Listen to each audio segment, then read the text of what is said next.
પુષ્ટિ સંહિતા ભાગ પહેલો પાના નંબર 328 ઉપરથી લેશું અને પાછું 378 ઉપરથી પણ લેશું.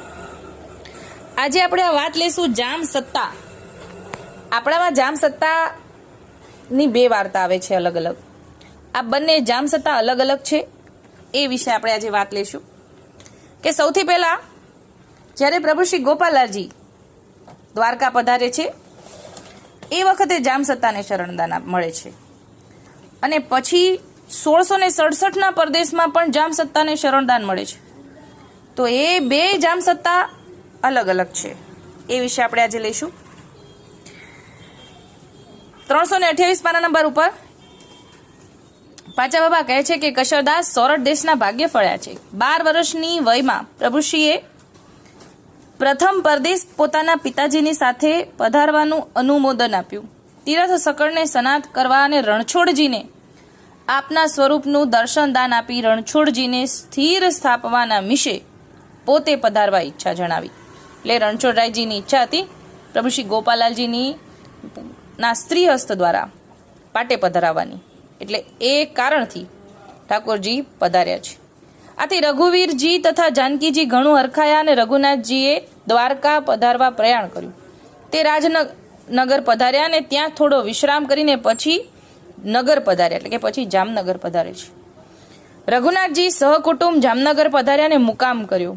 જામનગરના રાજા જામ સત્તાજીને આ વાતની ખબર પડતા તે દર્શન કરવા નિમિત્તે ત્યાં આવ્યો અને દર્શન કરતા શ્રી ગોપાલાલજીના ચરણમાં પડી ગયો અને વિનંતી કીજી, રાજા મહારાજા આપ મને સેવક કરો. હવે ગોપાલાલજી ત્યારે માત્ર 12 વર્ષના છે. 1649ની સાલ છે, આપણે ગણતરી કરીએ ને તો 1649ની સાલ છે સંવત. અને એમને આ રાજા જામ સત્તા છે ચરણમાં પડી જાય છે ને મને સેવક કરો એવી વિનંતી કરે છે. બીજા અનેક જીવો પણ દર્શન કરવાની આતુરતાથી આવ્યા. સર્વના અંતરમાં દર્શન કરતા એક જ ભાવ પ્રગટ થયો, અમને તમારો સેવક કરો. ત્યારે તો રઘુનાથજીએ કીધું કે અમારે દ્વારકા પધારવાની ચીવડ છે, પાછા આવશું ત્યારે તમને શરણદાન આપશું. હવે રણછોડરાયજીને પાટે પધરાવીને પછી પાછા આવે છે. અત્યારે માત્ર જામસત્તાનો પ્રસંગ છે એટલે આપણે સીધો એ જ પ્રસંગ લઈશું. રણછોડરાયજીને પોતાના સ્વરૂપનું દર્શન દાન આપી તીર્થને સનાત કરીને શ્રી ગોપાલાલજી પોતાની પ્રજભૂમિમાં નગરમાં પધારે છે. એટલે હવે વળતા પાછા નગરમાં પધારે છે.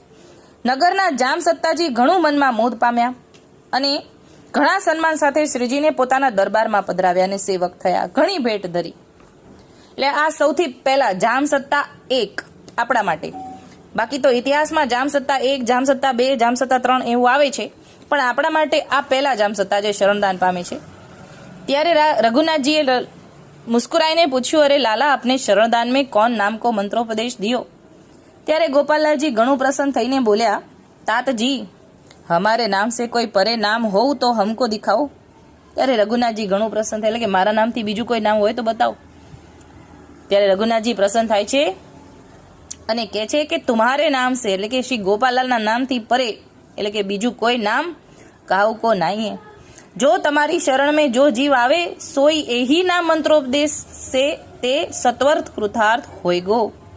ऐसो तुम्हारो नाम सबसे परे है, बधाथी अलग छे. आम कहीने रघुनाथजीए लालनने गोदમાં લઈને શ્રીમુખ ઉપર હસ્ત પોતાનો ફેરવતા ગદગદ થઈ રહ્યા અને જાનકીજી ઘણું હર્ષાનંદ અનુભવી રહ્યા. એટલે કે સૌથી પહેલા ગોપાલાલજીના શરણદાન પામેલા, ગોપાલાલજીનું નામ પામેલા એ જામ સત્તા 1. હવે આ 1667નો પરદેશ છે પ્રભુ શ્રી ગોપાલાલજીનો.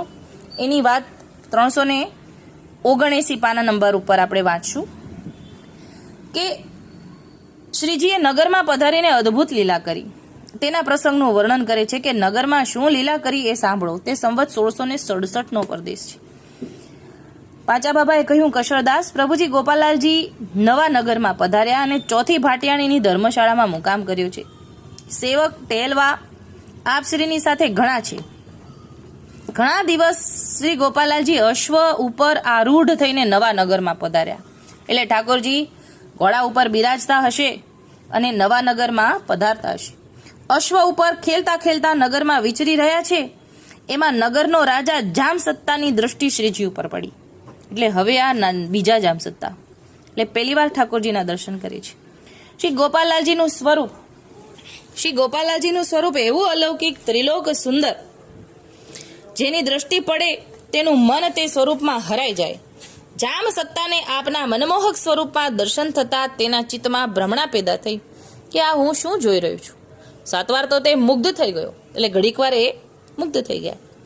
અને પછી શ્રીજીને તેણે એક વાત પૂછી કે આપ તો ગોકુળના ગુસાઈ છો અને આપને સૌ કોઈ પૂરણ પુરુષોત્તમ કરીને જાણે છે, તો મારો ચિત્તમાં જે ભ્રમ થયો છે એ કૃપા કરીને દૂર કરો. એટલે મનમાં શું ભ્રમ છે કે ગુસાઈ બાળકો તો પરદેશ કરે છે, તો એ બધાય ગુસાઈ બાળકો અને આપ એમાં અંતર, કે આપ સામાન્ય ગુસાઈ બાળક જ છો? તમને તો પૂર્ણ પુરુષોત્તમ કરીને બધા જાણે છે, તો એ મારો ભ્રમ છે એ દૂર કરો. ત્યારે શ્રીજીએ જામ સત્તાની વાત સાંભળીને કહ્યું કે તું તો રાજા છે, લોક તને રાજા કહે છે, અને મનુષ્યમાં તો તું નર પુરુષ છે, છતાં રાજાનું માન પામ્યો છે. રાજા જેમ ઈક્ષના રસમાંથી, એટલે કે શર્કરા, શેરડીના રસમાંથી શર્કરા અને ગુડ બે નીપજે, તો સ્વાદ અને ગુણ બંનેના જુદા છે. શર્કરા ખાય તેને શર્કરાનો સ્વાદ આવે અને ગુડ ખાય તેને ગુડનો સ્વાદ આવે. એમ અમારા સ્વરૂપ વિશે સમજવું. જો અમને ગુસાઈ કરી જાણે તેને બીજી પ્રાપ્તિ શું થાય? એટલે કે જો અમને ગુસાઈ બાળક સમજીને સમજશો તો એને બીજી પ્રાપ્તિ નહીં થાય. જ્યારે અમારા સ્વરૂપમાં પુરુષોત્તમ કરીને જાણે તો તેને પુરુષોત્તમની લીલાના દર્શન થાય. જેનો જેવો ભાવ તેવું સ્વરૂપ અમારું જણાય. એટલે જેને જેવો ભાવ હોય એવા અમારી અંદર દર્શન થશે. આમ કહીને શ્રીજીએ તેને કોટી કંદર્પ લાવણ્યમય સ્વરૂપનું દર્શન દાન આપ્યું. ઠાકોરજી એને સ્વરૂપ નિષ્ઠા કરવા માટે કોટી કંદર્પ લાવણ્યમય સ્વરૂપનું દર્શન પણ આપ્યું. અને જામ સત્તા આપના ચરણમાં પડી ગયો અને સર્વ ભ્રમણા દૂર થઈ ગઈ. અને શ્રીજીને વિનંતી કરી, રાજ આપ પધાર્યા છો તો મારો દેશ પાવન કરો, કૃપા કરીને અમને તમારો સેવક કરો. એટલે હવે આ જામ સત્તાને સેવક થવું છે, એટલે વિનંતી કરે છે. શ્રીજીએ કહ્યું તારો ભાવ હોય તો સેવક થાવ, અમો તો જીવને શરણદાન દેવા માટે જ પરદેશ વિચરી રહ્યા છીએ. અધિકારીએ જીવ બધા અમારા શરણમાં આવીને સેવક થાય છે, એટલે કે જેનો અધિકાર હોય એ અમારા શરણે આવે જ છે. રાજન તારો અંગીકાર અમો કરશું, તું રાજદ્વારમાં જઈને વાત કરીને પૂછી જો, પછી અમો અંગીકાર તમારો કરીએ. પછી જામ સત્તા રાજદ્વારમાં જઈને પોતાના ઠકરાણા આગળ વાત કરે છે, અને ઠકરાણા વાત સાંભળીને ઘણું સુખ પામ્યા છે અને મનમાં મોદ પામ્યા છે. અને આ પછી આ વાત તો બધી જગ્યાએ પ્રસરી ગઈ છે અને શરણદાન પામે છે. એવા આ જામ સત્તા આપણી પાસે 2 છે. એવા બંને જામ સત્તાને દંડવત પ્રણામ પહોંચે. બંને પ્રભુ શ્રી ગોપાલાલજીના સેવક છે. ઘણીવાર એવું થાય કે આમને તો પહેલા શરણદાન આપી દીધું, ફરીવાર કેમ? તો આ બંને અલગ અલગ છે. ત્યારે આટલું જ બોલીને મારી નાની વાતને વિરામ આપું છું. બોલો શ્રી ગોપાલ લાલ કી.